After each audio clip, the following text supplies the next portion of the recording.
Shri Sai Satcharitra, Chapter 49.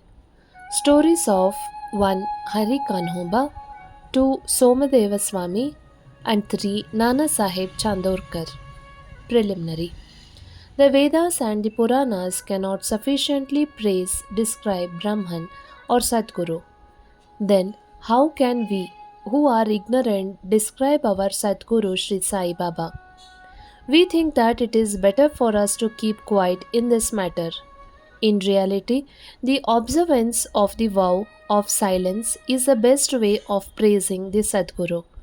But the good qualities of Sai Baba make us forget our vow of silence and inspire us to open our mouth. Good dishes taste flat if there be no company of friends or relations to partake of the dishes with us. But when they join us, the dishes acquire additional flavor. The same is the case with the Sai Leelamrit, the nectar in the form of Sai Leelas. This nectar we cannot partake alone. Friends and brothers have to join us, the more the better. It is Sai Baba himself that inspires these stories and gets them written as he desires. Our duty is to surrender completely to him and meditate on him. Practicing penance is better than pilgrimage, vow, sacrifice, and charity. Worshipping Lord Hari is better than penance, and meditation on the Satguru is the best of all. We have therefore to chant Sai's name by mouth, think over his sayings in our mind, meditate on his form, feel real love for him in our heart, and do all our actions for his sake. There is no better means than his for snapping the bondage of samsar. If we can do our duty in our part as stated above, Sai is bound to help and liberate us. Now we revert to the stories of this chapter. A gentleman of Mumbai named Hari Kanoba heard from his friends and relations many leelas of Baba. He did not believe in them as he was doubting them. He wanted to test Baba himself. So he came to Shirdi with some Mumbai friends. He wore a lace bordered turban on his head and a new pair of sandals on his feet. Seeing Baba from a distance, he thought of going to him and prostrating himself before him. He did not know what to do with his new sandals. Still, going to some corner outside in the open courtyard, he placed them there and went in the masjid and took Baba's darshan. He made a reverential bow to Baba, took Udi and Prasad from Baba and returned. When he reached the corner, he found that his sandals had disappeared. He searched for them in vain and returned to his lodging very much dejected. He bathed, offered worship and Naivedya, and sat for meals. But all the while he was thinking about nothing but his sandals. After finishing his meals, he came out to wash his hands, and when he saw Maratha boy coming towards him, he had a stick in his hand, on the top of which there was suspended a pair of new sandals. He said to a man who had come out to wash their hands that Baba sent him with his stick in his hand and asked him to go on the street shouting, Hari ka beta, Jari ka peta. Told him that anybody claims these sandals. First assure yourself that his name is Hari and that he is a son of Kanhoba and that he wears a lace bordered turban, then give them to him. Hearing this, Hari Kanoba was pleasantly surprised.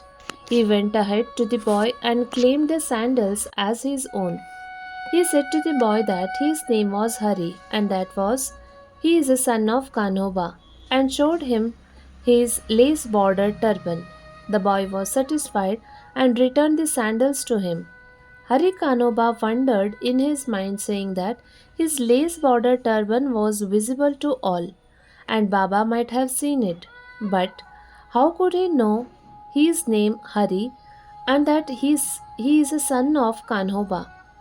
As this was his first trip to Shirdi, he came there with his sole object of testing Baba, and with no other motive. He came to know by this incident that Baba was a great Satpurush. He got what he wanted and returned home well pleased. Somadeva Swami. Now here the story of another man who came to try Baba. Bhaiji, brother of Kaka Sahib Dikshit, was staying at Nagpur. When he had gone to Himalaya in 1906, he made an acquaintance with one Somadeva Swami of Haridwar at Uttarkashi down the Gangotri valley. Both took down each other's name in their diaries. 5 years afterwards, Somadeva Swami came to Nagpur and was Bhaiji's guest.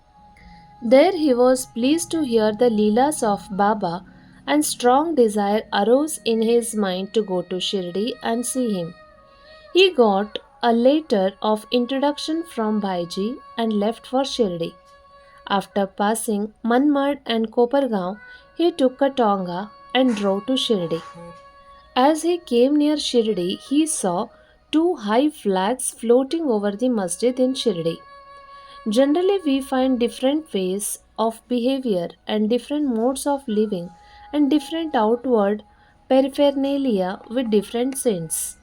But these outward signs should never be our standard to judge the worth of the saints. But with Somdeva Swami it was different.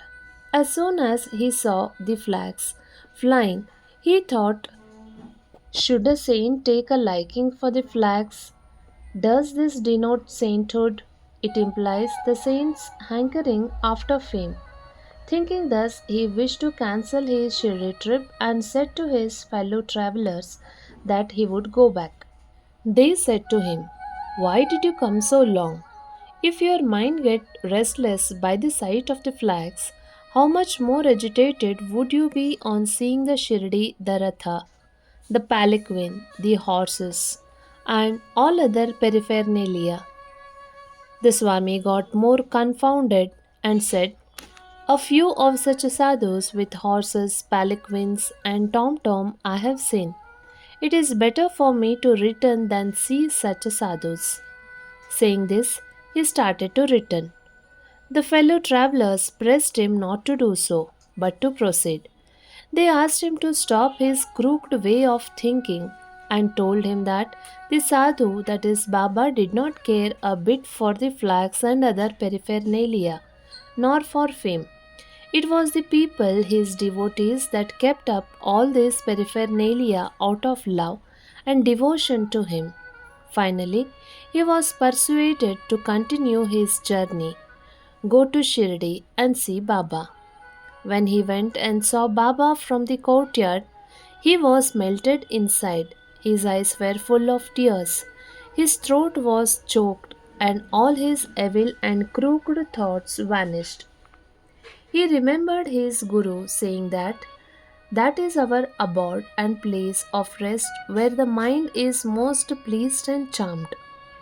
He wished to roll himself in the dust of Baba's feet, and when he approached Baba, the latter got wild and cried aloud, "All our paraphernalia be with us. You go back to the home. Beware, if you come back to the masjid, why take the darshan of one who flies a flag over his masjid? Is this a sign of sainthood? Don't remain here for a moment." The Swami was taken aback by surprise. He realized that Baba read his heart and spoke it out. How omniscient he was! He knew that he was least intelligent and that Baba was noble and pure. He saw Baba embracing somebody, touching someone with his hand, confronting others, staring kindly at some, laughing at others, giving Udi Prasad to some, and thus pleasing and satisfying all. Why should he alone be dealt with so harshly? Thinking seriously, he came to realize that Baba's conduct responded exactly to his inner thought, and that he should take a lesson from this and improve, and that Baba's wrath was blessing in disguise. It is needless to say that later on his faith in Baba was confirmed and he became a staunch devotee of Baba. Nanasaheb Chandorkar. Hemant Pant concludes this chapter with the story of Nanasaheb Chandorkar. When Nanasaheb was once sitting in the masjid with Malsapati and others, a Mohammedan gentleman from Bijapur came with his family to see Baba. Seeing Gosha ladies with him, Nanasaheb wanted to go away, but Baba prevented him from doing so. The ladies came and took darshan of Baba. When one of the lady removed her veil in saluting Baba's feet and then resumed it again, Nana Sahib, who saw her face, was so much smitten with her rare beauty that he wished to see her face again. Knowing Nana's restlessness of mind, Baba spoke to him after a lady had left the place as follows. Why are you getting agitated in vain? Let the senses do their allotted work or duty. We should not meddle with their work. God has created this beautiful world, and it is our duty to appreciate its beauty. The mind will get steady and calm slowly and gradually. When the front door was open, why you go by the back one? When the heart is pure, there is no difficulty whatsoever. Why should one be afraid of anyone if there is no evil thought in us? The eyes may do their work. Why you should feel shy and tottering? Shama was there and he could not follow the meaning of what Baba said. So he asked Nana about this on their way home. Nana told him about his restlessness at the sight of the beautiful lady, how Baba knew it and advised him about it. Nana explained Baba's meaning as follows.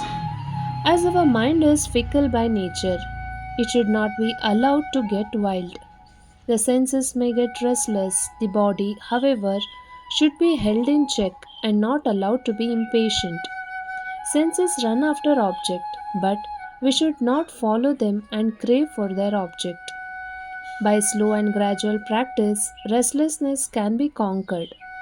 We should not be swayed by the senses, but they cannot be completely controlled. We should curb them rightly and properly according to the need of the occasion. Beauty is a subject of sight. We should fearlessly look at the beauty of the object.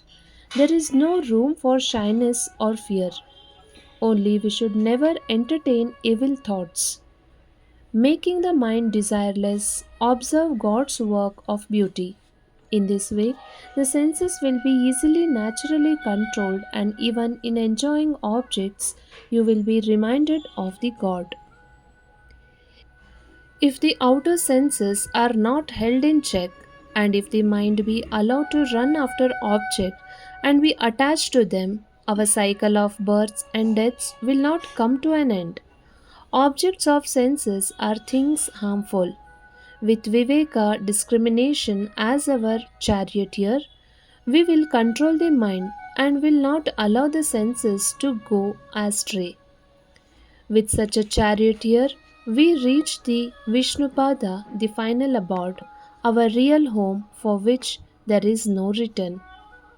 Bow to Shri Sai, peace to be all. Shri Sai Pranam.